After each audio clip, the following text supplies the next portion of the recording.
ओम शांति। 10 मई 2024 बाबा के महावाक्य। मीठे बच्चे, बाप समान रहमदिल बनो। रहमदिल बच्चे सबको दुखों से छुड़ाकर पतित से पावन बनाने की सेवा करेंगे।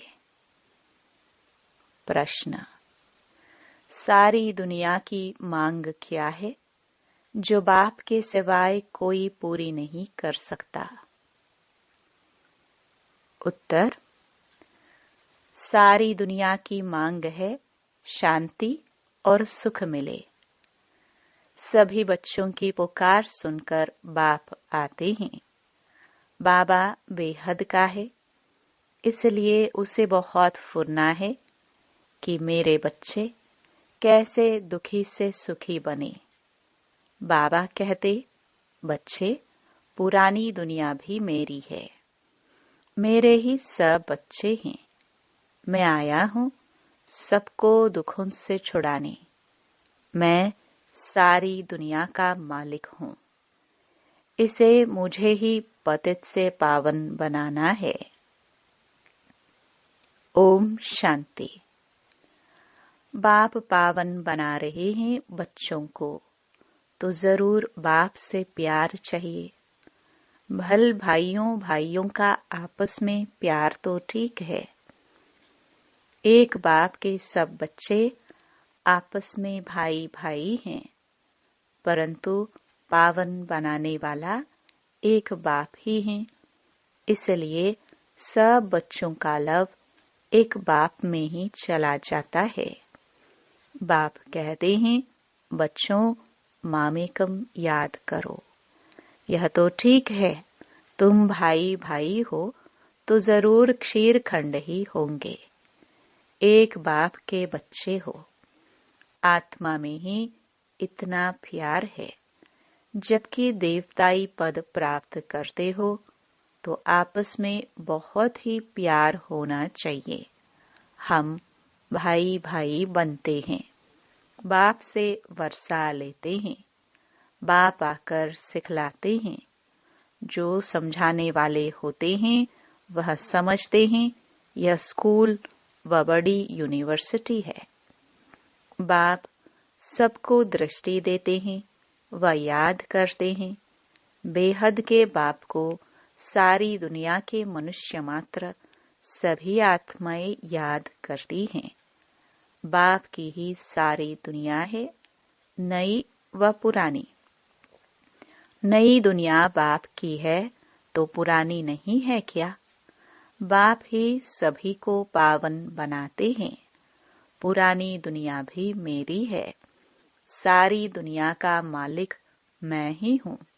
भल मैं नई दुनिया में राज्य नहीं करता हूँ, परंतु है तो मेरी न। मेरे बच्चे मेरे इस बड़े घर में भी बहुत सुखी रहते हैं और फिर दुख भी पाते हैं। यह खेल है। यह सारी बेहद की दुनिया हमारा घर है। यह बड़ा मांडवा है ना।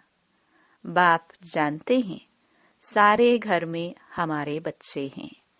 सारी दुनिया को देखते हैं। सब चैतन्य हैं। सभी बच्चे इस समय दुखी हैं, इसलिए पुकारते हैं, बाबा हमको छीछी दुखी दुनिया से शांति की दुनिया में ले चलो। शांति देवा बाप को ही पुकारते हैं।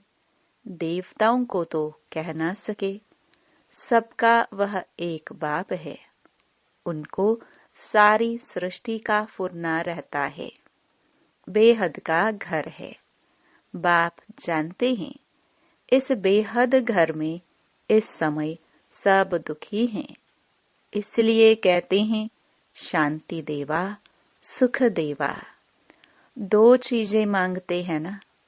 अभी तो जानते हो हम बेहद के बाप से सुख का वर्षा ले रहे हैं। बाप आकर हमको सुख भी देते हैं, शांति भी देते हैं। और कोई सुख शांति तो देने वाला है नहीं। बाप को ही तरस पड़ेगा। वह है बेहद का बाप। तुम समझते हो, हम बाबा के बच्चे बहुत सुखी थे जबकि पवित्र थे। अब अपवित्र बनने से दुखी हो जाते हैं। काम चिता पर बैठ काले पतित बन जाते हैं। मूल बात है कि बाप को भूल जाते हैं। जिस बाप ने इतना ऊंच पद दिया, गाते भी है ना, तुम मात पिता सुख घनेरे थे, सो फिर तुम अभी ले रहे हो, क्योंकि अब दुख घनेरे हैं। यह है तमो प्रधान दुनिया। विषय सागर में गोते खाते रहते हैं, समझते कुछ नहीं है। तुमको अब समझ आई है। तुम समझते हो कि यह रौरव नरक है। बाप बच्चों से पूछते हैं, अभी तुम नरकवासी हो या स्वर्गवासी हो? जब कोई मरता है तो झट कह देते हैं स्वर्गवासी हुआ, अर्थात सब दुखों से दूर हुआ। फिर नरक की चीजें उनको क्यों खिलाते हो, यह भी समझते नहीं। बाप आकर स्वर्ग की स्थापना करते हैं। तुम बच्चों को राजयोग सिखलाते हैं। बाप कहते हैं, मीठे बच्चे, मैं तुमको यह नॉलेज सुनाता हूँ। मेरे में ही यह नॉलेज है। ज्ञान सागर मैं हूँ। कहते हैं यह शास्त्रों की अथॉरिटी है, लेकिन वह भी आत्माएं है ना, यह भी समझते नहीं। बाप का ही पता नहीं है। बाप जो विश्व का मालिक बनाते हैं, उनके लिए कहते हैं ठिक्कर भित्तर सब में है। व्यास भगवान ने क्या क्या बातें लिख दी हैं, मनुष्यों को कुछ भी पता नहीं है। बिल्कुल ऑर्फन बन आपस में लड़ते झगड़ते रहते हैं। बाप रचता और रचना के आदि मध्य अंत को कोई नहीं जानते हैं। बाप अपना और रचना के आदि मध्य अंत का राज समझाते हैं, और तो कोई बता न सके। तुम कोई से भी पूछो, जिसको ईश्वर भगवान रचता कहते हो, उनको तुम जानते हो?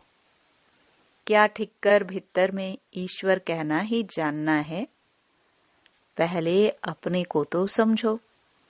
मनुष्य तमो प्रधान है तो जानवर आदि सब तमो प्रधान है।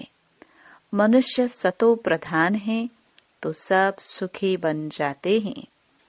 जैसा मनुष्य वैसा उनका फर्नीचर भी होता है। साहूकार लोगों का फर्नीचर भी अच्छा होता है। तुम तो बिल्कुल सुखी विश्व के मालिक बनते हो, तो तुम्हारे पास हर चीज सुखदायी है। वहां दुखदायी कोई चीज होती नहीं। यह नरक है ही गंदी दुनिया। बाप आकर समझाते हैं, भगवान तो एक ही है, वही पतित पावन है।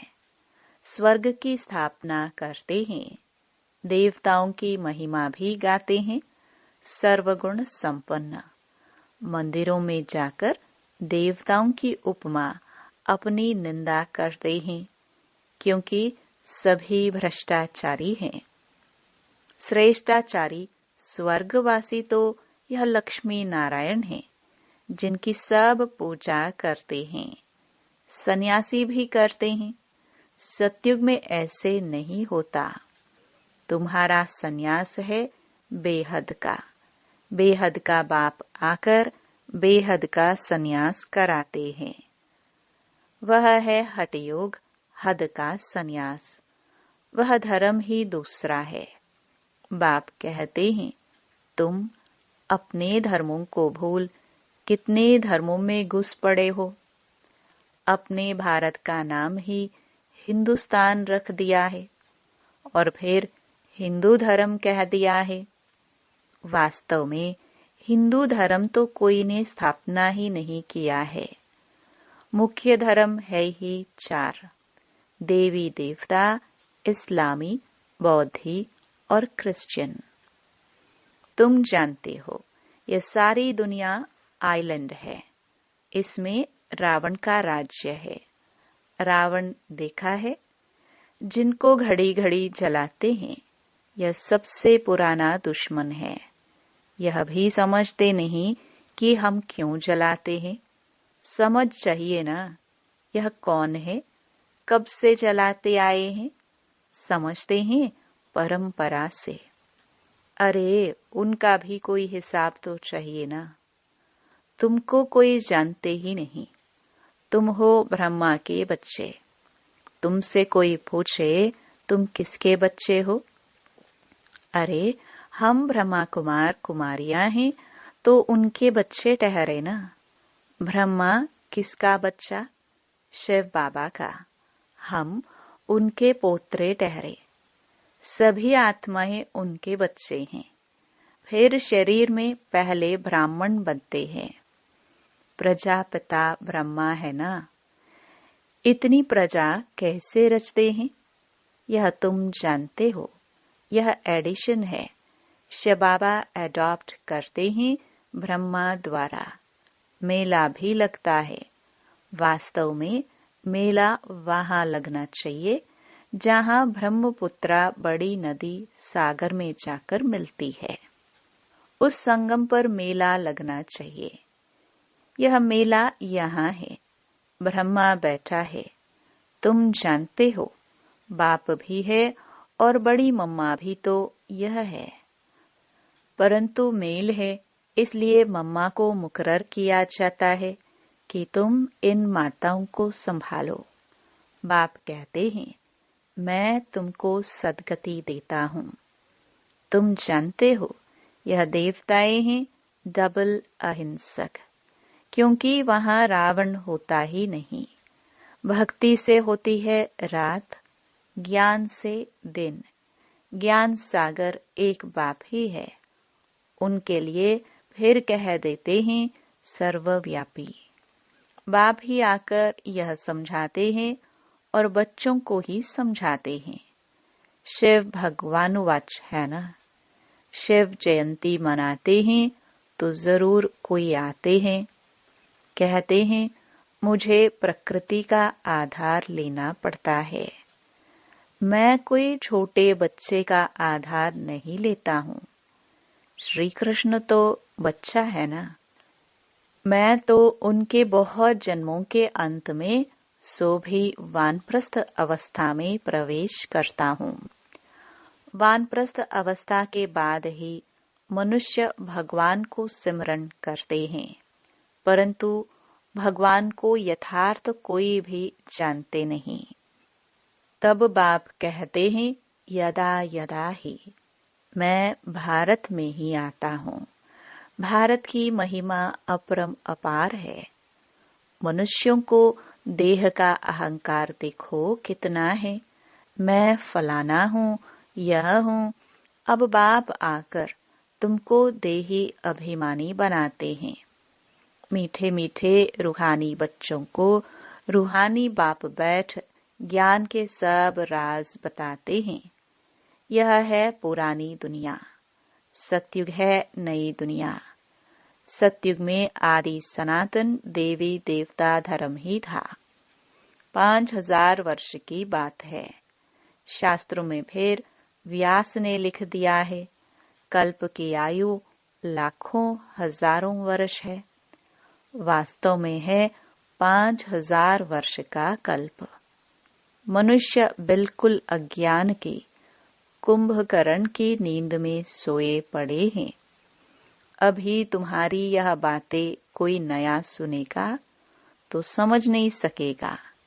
इसलिए बाप कहते हैं, मैं अपने बच्चों से ही बात करता हूँ। भक्ति भी तुम ही शुरू करते हो। अपने को ही चमाट मारी है। बाप ने तुमको पूज्य बनाया, तुम फिर पुजारी बन जाते हो। यह भी खेल है। कोई कोई मनुष्य नरम दिल होते हैं तो खेल देखकर भी रो पड़ते हैं। बाप तो कहते हैं जिन रोया तिन खोया। सतयुग में रोने की बात नहीं। यहाँ भी बाप कहते हैं रोना नहीं है, रोते हैं द्वापर कलयुग में। सतयुगी कभी रोते नहीं हैं। पिछाड़ी में तो किसको रोने की फुर्सत ही नहीं रहेगी। अचानक मरते रहेंगे, हाय राम भी नहीं कह सकेंगे। विनाश ऐसा होगा जो जरा भी दुख नहीं होगा, क्योंकि हॉस्पिटल आदि तो रहेंगे नहीं, इसलिए चीजें ही ऐसी बनाते हैं। तो बाप समझाते हैं, तुम बंदरों की मैं सेना लेता हूँ रावण पर जीत पाने के लिए। अब बाप तुमको युक्ति बताते हैं, रावण पर जीत कैसे पानी है। सब सीताओं को रावण की जंजीरों से छुड़ाना है। यह सब समझने की बातें हैं। भगवानुवाच, बच्चों को ही बाप कहते हैं, हियर नो इवल। जिन बातों से तुम्हें कोई फायदा नहीं, उनसे तुम अपने कान बंद कर लो। अब तुमको श्रीमत मिलती है, तुम ही श्रेष्ठ बनेंगे। यहाँ तो श्री श्री का टाइटल सबको दे दिया है। अच्छा, फिर भी बाप कहते हैं, अपने को आत्मा समझो और बाप को याद करो। कितना वंडरफुल हार जीत का यह बेहद का खेल है जो बाप ही समझाते हैं। अच्छा, मीठे मीठे सिखिलदे बच्चों प्रति मात पिता बाप दादा का याद प्यार और गुड मॉर्निंग। रूहानी बाप की रूहानी बच्चों को नमस्ते। धारणा के लिए मुख्य सार। पहला, बाप समान रहमदिल बनना है। सबको दुखों से छुड़ाकर पतित से पावन बनाने की सेवा करनी है। पावन बनने के लिए एक बाप से बहुत लव रखना है। दूसरा, बाप कहते हैं, जिन रोया तिन खोया। इसलिए कैसी भी परिस्थिति हो, तुम्हें रोना नहीं है। वरदान, स्व के राज्य द्वारा अपने साथियों को स्नेही सहयोगी बनाने वाले मास्टर दाता भव। राजा अर्थात दाता। दाता को कहना व मांगना नहीं पड़ता। स्वयं हर एक राजाओं को अपने स्नेह की सौगात ऑफर करते हैं। आप भी स्व पर राज्य करने वाले राजा बनो तो हर एक आपके आगे सहयोग की सौगात ऑफर करेंगे। जिसका स्व पर राज्य है, उसके आगे लौकिक अलौकिक साथी जी हाजिर, जी हजूर, हां जी कहते हुए स्नेही सहयोगी बनते हैं। परिवार में कभी ऑर्डर नहीं चलाना, अपनी कर्मेंद्रियों को ऑर्डर में रखना, तो आपके सर्व साथी आपके स्नेही सहयोगी बन जाएंगे। स्लोगन, सर्व प्राप्ति के साधन होते भी वृत्ति उपराम रहे, तब कहेंगे वैराग्य वृत्ति। ओम शांति।